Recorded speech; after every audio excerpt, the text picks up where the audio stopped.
Qala Amirul Mu'minin Imamul Muwahhidin Ali alaihissalam li ibnihi al-Hasan ya bunai ihfaz anni arba'an wa arba'an la yadurruka ma 'amilta ma'ahunna inna aghnal ghina al-aqli wa akbar al-faqri al-fuqh wa awhash al-wahshati al-ujub wa akram al-sabi husnul khul. Ya bunai iyyaka wa musadaqatal ahmad fa innahu yuridu an yanfa'aka fa yadhurruka wa iyyaka wa musadaqatal bakhil fa innahu yaqudu anka ahwaja ma takun ilaih wa iyyaka wa musadaqatal fajir fa innahu yubi'uka bittafah wa iyyaka wa musadaqatal kadzdzab fa innahu kasrab yugharribu 'alaikal ba'id wa yub'idu 'alaikal qarib. Amirul Mukminin Imam Ali alaihissalam mengatakan kepada putranya Imam Hasan alaihissalam, ya bunai, duhai anakku, ihfaz anni arba'an wa arba'an. Jagalah dariku, ingatlah dariku ini 4 hal dan 4 hal. Qala Amirul Mu'minin Imam Ali alaihissalam tidak mengatakan jagalah dan ingatlah dariku 8 hal, tidak mengatakan ini. Melainkan mengatakan jagalah 4 hal dan 4 hal. Ingatlah dariku pesanku ini 4 pesan dan 4 pesan. Sekalipun jumlahnya fardhu'an, yakni secara keseluruhan 8 hal, tetapi Amirul Mukminin Imam Ali alaihissalam memisahkannya menjadi 4 hal dan 4 hal. Mengapa demikian? Karena 4 hal yang pertama berkaitan dengan sifat dan berkaitan dengan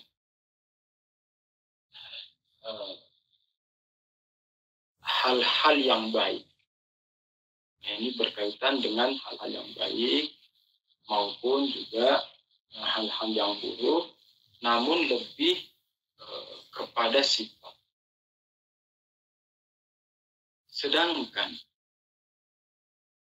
4 hal yang kedua berkaitan dengan amal perbuatan.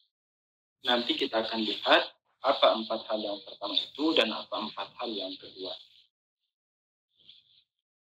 Dikatakan la yadur ya bunai ihfaz anni arba'an duhai itu pesan alaihissalam, jagalah dariku, ingatlah dariku ini 4 hal dan 4 hal. Kenapa dikatakan 4 hal tadi? Kita katakan bahwa 4 hal yang pertama berkaitan dengan sifat dan 4 hal yang kedua berkaitan dengan kehidupan.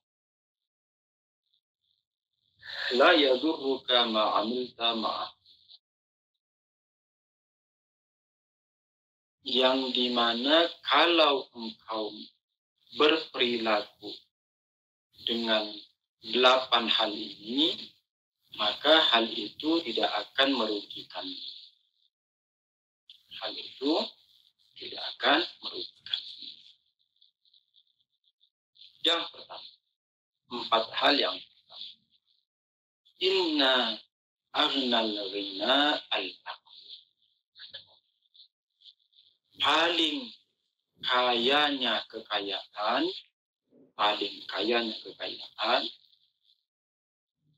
adalah akal. Akal merupakan harta yang paling berharga bagi manusia, di mana ketika dikatakan paling kayanya kekayaan, yakni paling utamanya kekayaan, maka keberadaan akal ini tidak dapat digantikan oleh apapun.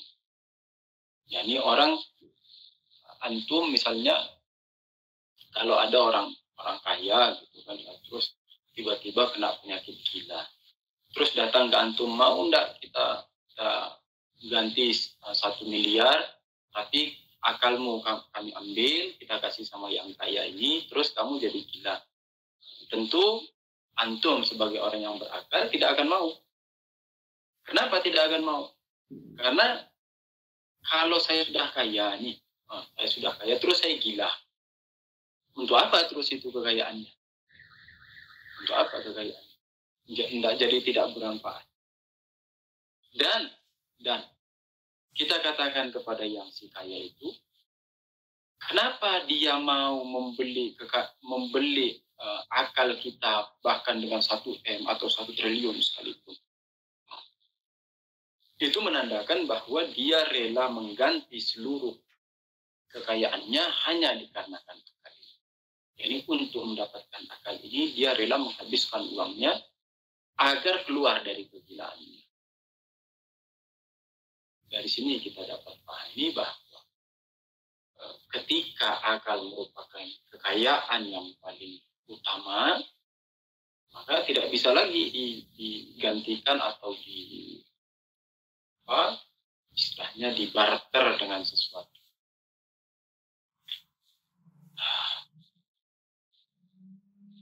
Di dalam ilmu akli seperti ilmu mantik, ilmu filsafat, ilmu irfan, ketika hendak menjelaskan tentang manusia, dikatakan al-insanu haywanun natiqun.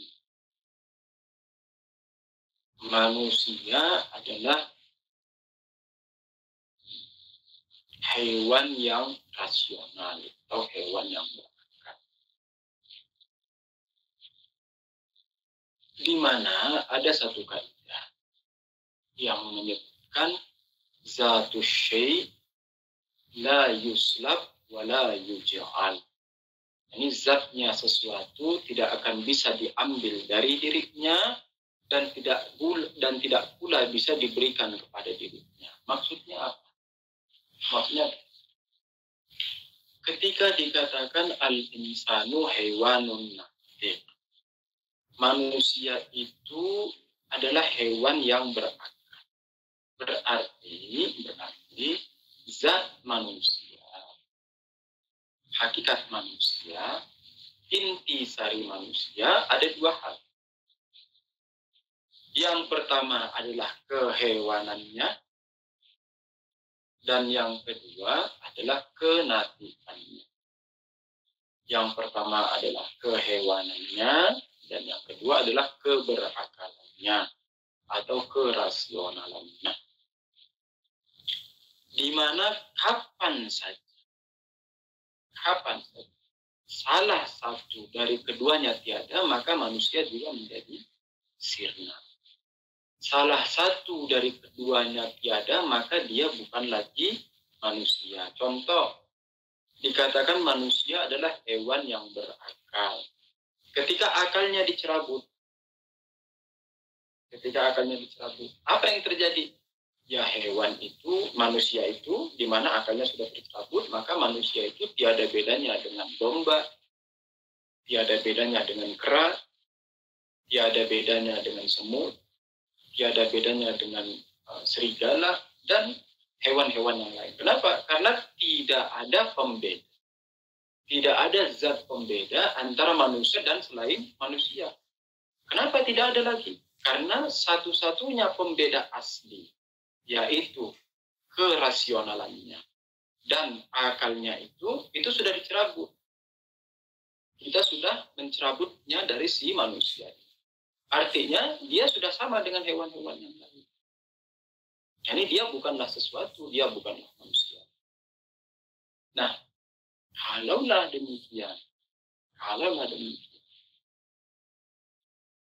maka penting bagi kita selayaknya bagi kita untuk mempergunakan akal ini dan memanfaatkan akal ini sebagaimana mestinya dan semaksimal mungkin. Untuk apa? Untuk apa kita terus menggunakan akal semaksimal mungkin dan memanfaatkan akal sebagaimana mestinya? Sehingga kita menjadi manusia yang paripurna. Sehingga kita menjadi manusia yang hakiki. Sehingga kita menjadi manusia yang maksimal. Sehingga kita bisa menjadi manusia yang maksimal. Kenapa demikian, Yusuf? Karena kita katakan bahwa manusia itu adalah hewan yang rasional. Maka kapan saja rasionalnya lebih kuat, maka kemanusiaannya juga akan menjadi lebih kuat. Dan kapan saja rasionalnya lemah, maka kemanusiaannya juga menjadi lemah. Mungkin seseorang akan mengkritik, kalau misalnya antum mempelajari tentang ilmu filsafat, ini berkaitan dengan tashkik atau gradasi, di mana sebagian filosof mengatakan gradasi itu adanya di wujud, seperti Mulla Sadro rahmatullah alaih mengatakan gradasi itu adanya di wujud.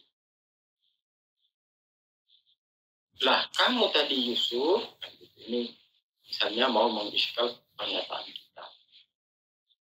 Kamu tadi Yusuf mengatakan semakin akalnya menguat, maka kemanusiaannya menguat. Dan semakin akalnya, dan kalau akalnya rendah, maka kemanusiaannya juga rendah. Ini berarti kamu sedang menggradasikan mahiyah, bukan menggradasikan wujud. Kan begitu iskalannya. Dapat enggak nih iskalannya? Paham enggak iskalannya? Kalau enggak paham, enggak apa-apa. Paham. Paham. Alhamdulillah. Jadi kita katakan tadi apa? Kita katakan begini. Kita katakan semakin akal menguat, maka kemanusiaannya akan. Dan semakin akal lemah, maka kemanusiaannya akan. Seakan-akan kita meletakkan gradasi itu pada mahiyahnya. Kita meletakkan gradasi itu pada definisinya manusia. Kita meletakkan gradasi itu pada quiditinya manusia. Seakan-akan. Lalu orang akan mengiskal, orang akan berpikir. Gradasi itu adanya di wujud, Yusuf, bukan di mana. Bagaimana jawaban kita? Jawaban yang pertama, kita katakan sebagian filosof meyakini gradasi itu terjadi di mana. Seperti siapa? Seperti Suhrawardi, Syekh Isyraq, tokohnya Hikmat Isyraq, Suhrawardi mengatakan gradasi itu terjadi di manusia. Begitu juga Qutbuddin Syirazi, muridnya Khojah Tusi. Begitu juga Khojah Nasruddin Tusi. Meyakini tashkik itu adanya di mana. Kalaupun ini tidak diterima, kalaupun mengatakan, tetapi gradasi di dalam mahiyah itu tidak terjadi. Kenapa? Karena yang asli adalah wujud. Maka kita katakan,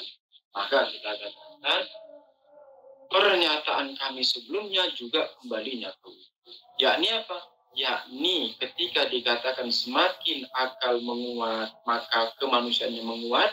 Maksudnya adalah semakin akalnya menguat, maka kewujudan dari manusianya itu akan semakin.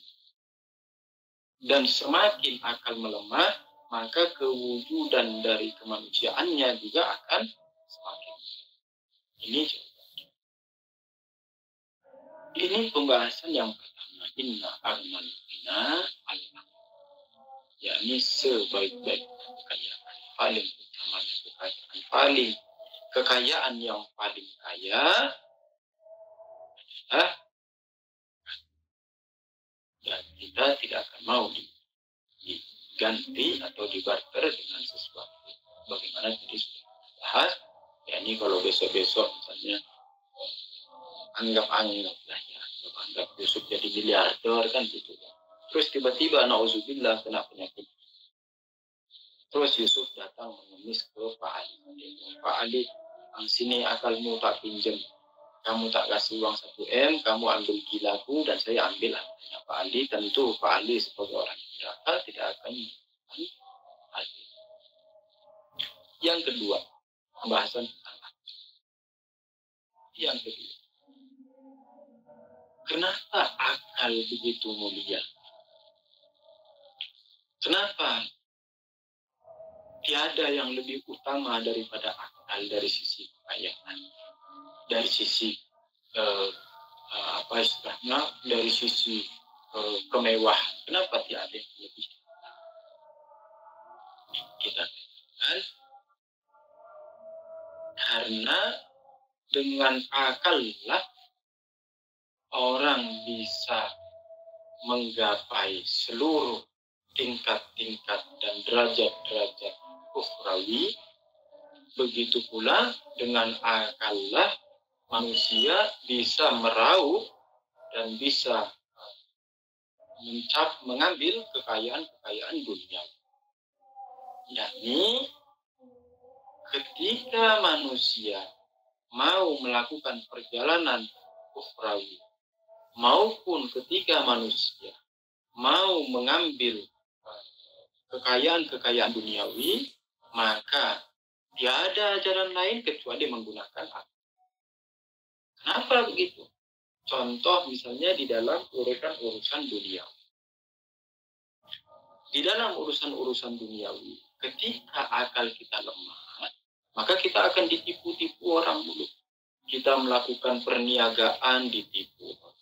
Kita melakukan kerjasama dibodohi. Kita melakukan bisnis dibawa dari orang. Nah, orang sedikit promosi kita langsung tertarik. Orang sedikit merayu tentang keuntungan kita langsung tertarik. Wah, ini keuntungannya begini kita tertarik. Nah, ini menandakan akal kita lemah. Ketika demikian, maka uang kita akan habis nanti kekayaan kita. Habis tanpa bekas. Ini untuk urusan dunia. Beda hal dengan begini.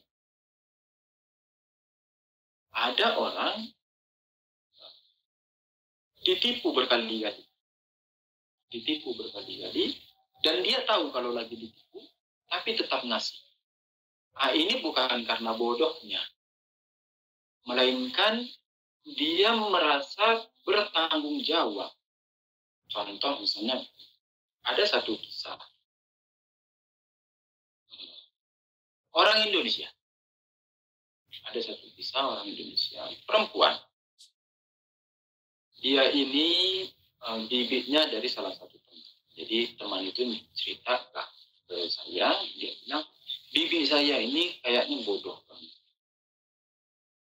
Ada seseorang datang ke dia, minjem uang, katanya anaknya sudah tidak makan. Dikasih. Dibilang nanti minggu depan diganti. Udah, minggu depannya datang lagi. Bukannya mau bayar hutang, minjem lagi. Terus begitu. Dan habis, jadi satu ketika dia lagi tidak punya uang, betul-betul tidak punya uang. Masih datang lagi ini orang datang, minjem.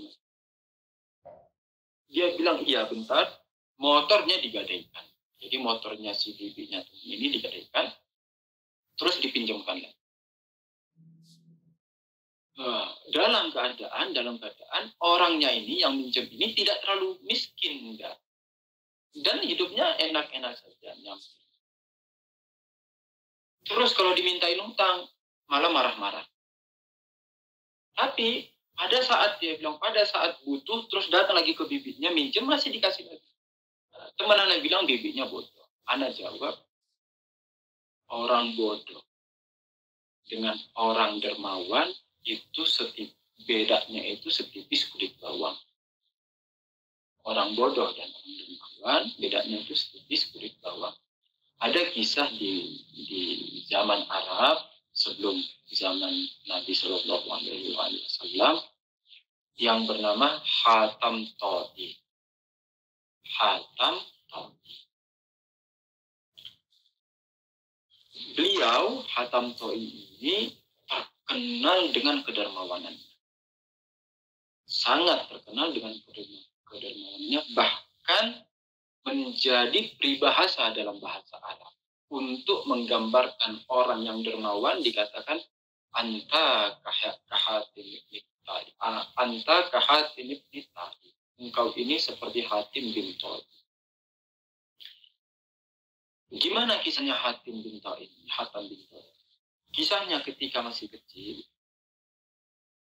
Jadi dia punya saudara laki-laki, si Hatam itu ini saudara laki-laki. Terus saudara laki-lakinya bilang ke ibunya, ibu, saya mau jadi seperti abang, mau seperti Hatam bin Ta'i ini. Ibunya bilang tidak akan bisa, kau tidak akan bisa seperti orang. Kenapa begitu bu? Nah, abang adiknya nanya, kenapa gitu bu? Ibunya bilang dulu ketika kau masih kecil. Ketika masih dalam gendongan dan abangmu juga masih dalam susuan dan kau juga masih dalam susuan. Kalau aku ngasih susu ke abangmu tidak akan pernah mau nyusu. Kecuali aku juga mengambil satu anak lagi yang lain dan kususukan di susu yang sebelah. Jadi si Hatam bin Ta'i ini, kata ibunya, hanya mau menyusui kalau ada temannya juga nyusu sama-sama. Jadi dia nyusu sebelah kiri, misalnya temannya nyusu sebelah kanan, atau sebaliknya dia sebelah kanan, temannya nyusu sebelah kiri. Dan kalau hanya dia sendiri, dia tidak akan mau nyusu. Dia bilang, dan kamu ini, adiknya, kamu ini, kalau kamu ada orang mau nyusu, kamu nangis. Jadi hanya kamu yang boleh nyusu. Kalau mama mau nyusuin orang lain, kamu malah marah. Kamu nangis. Jadi kau tidak akan bisa seperti apa. Nah, ini bedanya dermawan dengan orang bodoh itu beda-beda. Jadi kalau misalnya besok-besok Pak Riza, Yusuf datang, Pak Riza, minta tolong ini lagi tidak ada uang gini-gini, Pak Riza. Besoknya lagi datang lagi Pak Riza, terus ngasih. Jangan dikatakan Pak Riza itu bodoh. Karena bisa jadi Pak Riza memiliki alasan, di mana alasannya adalah alasan kedermawanan. Yani dengan berbagai pertimbangan. Mungkin Pak Riza mempertimbangkan kalau seandainya Yusuf datang ke saya, terus saya tidak ngasih, maka kemungkinan besar Yusuf akan datang ke orang Sunni. Di mana kalau Yusuf datang ke orang Sunni akan mencemooh dan mencelotehin kita. Lihat itu, orang Syiah. Yusuf datang ke orang Sunni. Artinya apa? Artinya dia sudah tidak dapat lagi pertolongan di orang Syiah. Ini satu. Jadi Pak Riza berkali-kali ditipu tapi tetap mau ngasih. Kenapa? Karena ada alasan-alasan yang lebih utama daripada ditipu ini. Dia bilang kalau saya hanya ditipu 1M, 2M itu hal biasa. Tapi kalau sampai terus Yusuf datang ke orang Sunni dan karenanya nanti terus orang Sunni bilang lihat itu orang Syiah. Sesama orang Syiah mereka tidak kuat, sesama orang Syiah mereka tidak bersatu, sesama orang Syiah mereka tidak tolong-menolong. Justru Yusufnya datang ke orang Sunni untuk minta tolong. Nanti dibilang Yusuf sudah sini, ayo kau masuk Sunni saja. Kau ngapain kau masuk Syiah kan? Nah, ini jadi tidak bisa dikatakan bodoh. Hal yang begini tidak bisa dikatakan. Justru inilah orang yang paling berakal. Orang yang seperti ini adalah orang yang paling berakal. Tapi tetap kita sampaikan kepada dia, Bulan, jangan gitu juga. Kau harus tepati janji. Aufu bil uqud. Ketika kau sudah berjanji mau bayar, usahakan untuk bayar. Kalau tidak bisa, betul-betul tidak bisa, saya bisa maklumi. Tapi kamu pagi bangun jam 10, terus ngopi, naik motor ke sana kemari, pulang nyantai-nyantai, malam datang lagi ke rumah minta uang, pinjam uang lagi. Kan itu berarti kamu kurang maksimal. Ayo kerja, disampaikan, diingatkan. Ini pembahasan tentang Yang kedua, wa akbaral fakri al, dan paling besarnya kefakiran, adalah kebodohan. Jadi bertolak belakang dari sifat yang pertama. Sifat yang pertama tadi akal. Paling utamanya kekayaan adalah akal. Sebaliknya, paling besarnya kefakiran adalah kebodohan. Kenapa begitu? Karena ketika orang bodoh, ketika orang tidak memiliki pengetahuan, maka di urusan duniawinya dia akan merugi, dan di urusan akhiratnya juga dia tidak mendapatkan manfaat sekali.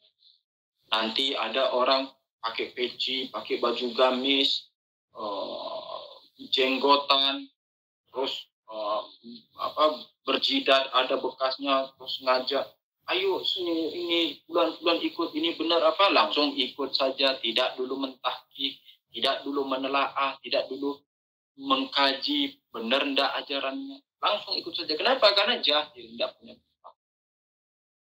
Begitu juga ada orang datang, ini ajaran baru, begini hebat, sedap apa, ndak perlu sholat, ndak perlu puasa, langsung ikut. Begitu juga dikatakan, ayo sini kamu bersedekah bulan, sumbang ke saya, langsung ngasih. Sini kamu sedekah mobil, kasih mobil. Sini kamu sedekah motor, kasih motor. Sini kamu sedekah rumah, kasih rumah. Kita tidak melarang orang bersedekah. Kita tidak menafikan manfaat sedekah. Tidak. Di riwayat-riwayat Syiah begitu banyak tentang manfaat sedekah. Di riwayat-riwayat Syiah begitu banyak tentang keutamaan sedekah. Di riwayat-riwayat kita begitu banyak tentang fadilah-fadilah, keutamaan, dan anjuran untuk bersedekah. Tetapi bersedekah yang bagaimana? Bersedekah yang bagaimana? Misalnya contoh, Yusuf nanti suatu ketika Yusuf lagi ngumpul sama antum semua, gitu kan? Terus Yusuf bilang, ayo siapa yang mau bersedekah? Tanya sama siapa? Misalnya Bu Agustiani. Ayo Bu Agustiani, mau sedekah berapa?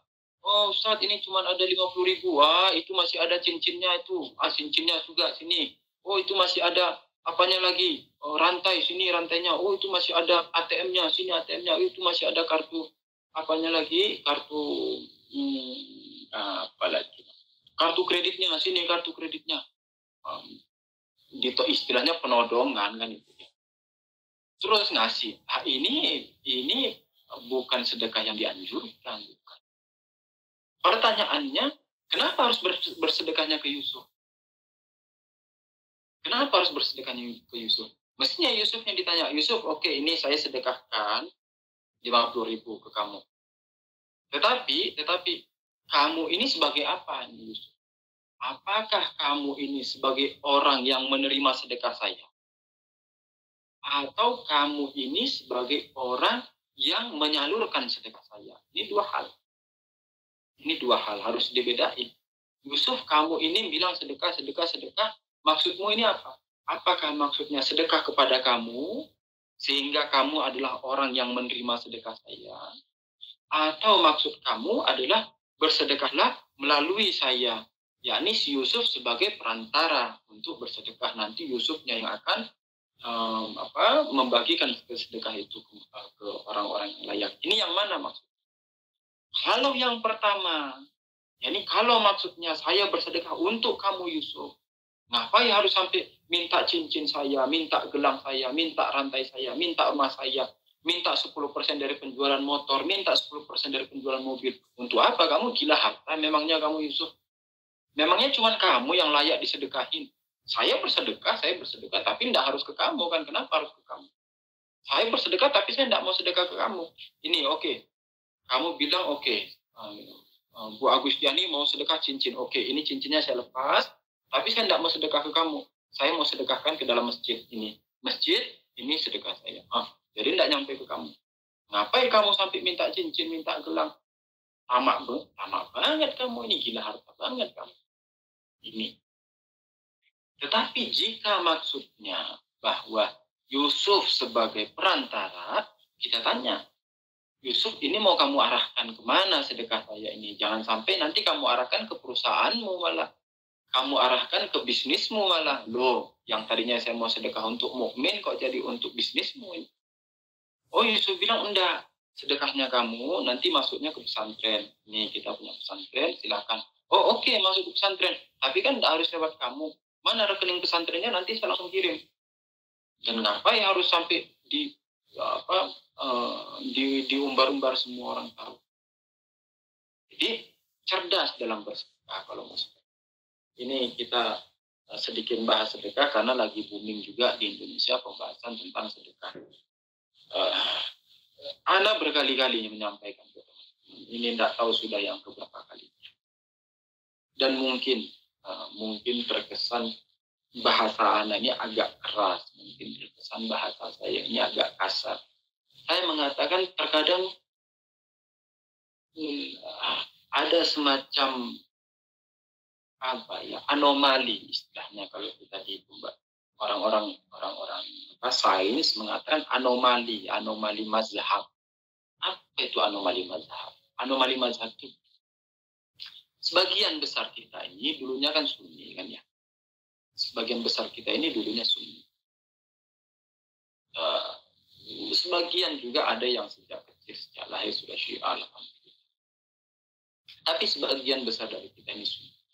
Di mana kita juga menyadari dulu ketika kita Sunni itu mudah untuk sedekah, mudah untuk berinfak. Dulu kalau antum ke masjid sholat Jumat selalu bawa uang 20.000, 50.000. Masuk masjid masukkan uang kan ya, masukkan uang ke dalam kotak amal 50.000, 20.000, 100.000, 10.000, 5.000 zaman dulu.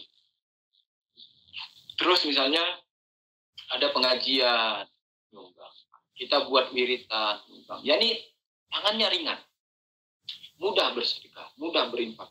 Kalau ada dulu ketika di sini, kalau ada orang datang, istilahnya orang yang peminta-minta, orang yang fakir miskin, kita mudah memberi.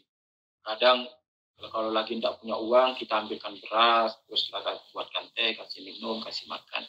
Dulu kan ya di sini. Nah, ketika masuk Syiah, ketika menemukan cahaya kebenaran istilah kita ketika menemukan cahaya kebenaran, ketika kita mendapati cahaya, kok malah jadi gelap? Nah, ini anomali mazhab. Yang Anda maksud, anomali mazhab, yakni kita mengatakan ketika kita masuk Syiah, kita menemukan cahaya kebenaran. Apa sih itu cahaya? Cahaya itu yakni penerang. Yang mestinya ketika kita mendapat cahaya kebenaran, mestinya terang. Bukan gelap lagi. Nah ini lucunya ketika masuk Syiah jadi gelap. Gelap maksudnya apa? Yakni yang dulunya rajin sedekah masuk Syiah. Mulai dari awal masuk Syiah sampai akhir dia mau mati tidak pernah sedekah, tidak pernah infak. Berat banget mau ngeluarin uang 5.000, berat banget. Teman mukmin loh ini, ikhwan mukmin tetangganya kelaparan tidak makan, ngasih satu bungkus makan itu berat. Nah ini anomali mazhab. Ini anomali mazhab. Kok bisa-bisanya ketika kamu dulu di Sunni begitu dermawan, loh kok di Syiah jadi tidak dermawan? Jangan-jangan Syiah ini salah. Jangan-jangan Syiah ini bukan cahaya kebenaran. Jangan-jangan Syiah ini tidak benar. Jangan-jangan Syiah ini justru mengajarkan orang jangan bersedekah. Jangan-jangan Syiah ini mengajarkan orang jangan berinfak. Jangan-jangan Syiah ini mengajarkan orang kejar duniamu untuk dirimu sendiri. Jangan-jangan Syiah ini mengajarkan orang tidak usah pikirin saudaramu yang mukmin. Jangan-jangan Syiah ini mengajarkan kau santap saja semua hartamu untuk dirimu sendiri sampai kenyang. Jangan-jangan Syiah mengajarkan yang begini. Atau kita yang lalai dari Syiah. Atau sama kayak begini misalnya dulu misalnya kita katakan dulu ketika saya SD saya hafal kali-kali. Dulu ketika saya SD saya hafal kali-kali. Nah sekarang saya sudah kuliah, Saya jadi tidak hafal kali-kali. Dulu ketika SD, saya hafal kali-kali 1 kali 1, 1 kali 2, 1 kali 3, 1. Loh, kok bisa? Iya, ya ini satunya 3 kali berarti 1, 1, 1. Anda lihat, hafal kali-kali. Tapi setelah kuliah, saya jadi lupa. Saya jadi tidak hafal kali-kali. Persoalannya, pertanyaannya, apakah kuliahnya yang salah? Apakah tingkat pendidikannya yang salah? Yakni semakin kamu pintar, semakin kamu lupa? Atau kitanya yang lalai? Nah, ini dua. Jadi dulu ketika di Sunni, rajin sholat malam. Masuk Syiah, rajin begadang malam. Dulu ketika di Sunni, rajin sholat duha. Ketika di Syiah, tidak mau sholat gufailah. Dulu ketika di Sunni, rajin wiritan. Ketika di Syiah, nggak mau ikut kumailan. Dulu ketika di Sunni, apalagi rajin ziarahan. Ketika di Syiah, rajin masuk kafean. Wah, ini anomali mazhab kan jadinya ini. Ini anomali mazhab. Kita perlu mempertanyakan kepada diri kita masing-masing. Kok bisa setelah menjadi Syiah kok jadi? Jangan-jangan Syiahnya yang salah, atau kitanya yang lalai dari cahaya, atau kitanya yang lalai dari cahaya. Wahbar al-fakri paling besarnya kefakiran adalah kebodohan. Di mana dengan kebodohan ini orang akan gagal di dunia dan juga akan gagal untuk mencapai tangga-tangga ukhrawi. Pembahasan yang berikutnya insya Allah kita lanjut minggu depan. Ini hari malam Jumat, sebagaimana diriwayatkan bahwa para arwah mukminin, keluarga kita datang menunggu di depan pintu, berdiri di depan pintu mengharap hadiah dari kita tentunya. Kalau bisa bersedekah di malam Jumat, bersedekah. Sekalipun dengan 1 genggam beras, sekalipun dengan 1 bungkus. Kalaupun tidak bisa, minimal kita mengirimkan doa kepada mereka. Kita hadiahkan untuk seluruh saudara-saudara kita mukminin di mana saja. Di mana saja. Dan juga untuk orang tua kita, ayah kita, ibu kita, abang kita, adik kita, paman kita, bibi kita, mustada'atin. Semoga Allah maafkan mereka semua dan mengampuni dosa-dosa mereka semua. Kita hadiahkan untuk guru-guru kita, khususnya Martin Sama Bu Ahmad, Rizwanullah Ta'ala alaih. Juga untuk Martin Sempaksu, untuk Martin Satoham Sabah, untuk Martin Hamzala, Martin beserta Tushki. Semoga Allah mengangkat derajat mereka semua. Dan juga untuk ulama-ulama kita, Abu Bahjah, Allah saja dulu, tabaru, Aitullah Qadir, Allah Masya'ala, Aitullah Ibadah, Syukur, Aitullah Misbah Yasbir, Aitullah Mahdali, khususnya untuk mengenai ini pun bisa sepun. Dan juga untuk ulama-ulama yang itu, semoga Allah memperpanjang usia mereka dan memperpanjang berkah mereka semua. Untuk Aitullah Jaya Dua Umulu, untuk Aitullah Nasiri, untuk Aitullah Mahdani Syirazi, untuk Aitullah Nazahiri, untuk Aitullah Naiji, Aitullah Husni, dan khususnya untuk Rahbar Mu'azzam Sayyid Ali Khamenei, Hafizahullah. dan untuk keselamatan umat zaman dan keguguran umat zaman al-Jalabah pada Jami Syarif al-Fatih masuk dengan Tuhan yang Assalamualaikum warahmatullahi wabarakatuh.